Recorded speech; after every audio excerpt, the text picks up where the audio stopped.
Hey guys, చూసారా నేను వేసిన బొమ్మకి మేడం వేసిన బొమ్మ అసలు పొంతే లేకుండా పోయింది.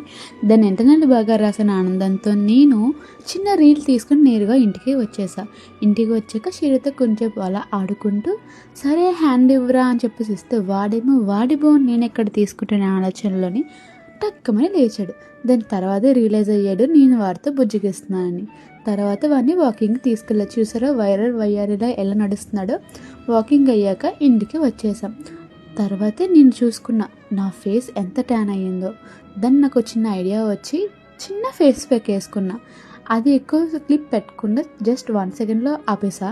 Then look at the glow, ఎంత బాగుంది. నా ఫేస్ మొత్తం చాలా పఫీగా ఉంది.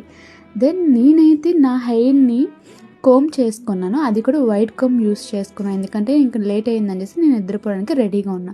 సో హెయిర్ అంతా డీటాంకిల్ చేసుకొని లైట్గా లూజ్గా నేను అల్లుకుంటాను అనమాట. అది కూడా స్క్రంచ్ రబ్బర్ బ్యాండ్ యూస్ చేసుకొని లూజ్గా అల్లుకునేటప్పుడు మీకు ఎలా అల్లుతున్నాను కూడా చూపిస్తాను, చూడండి ఒకసారి. చూసారు కదా, దీనికి కూడా ఒక రీజన్ ఉందండి.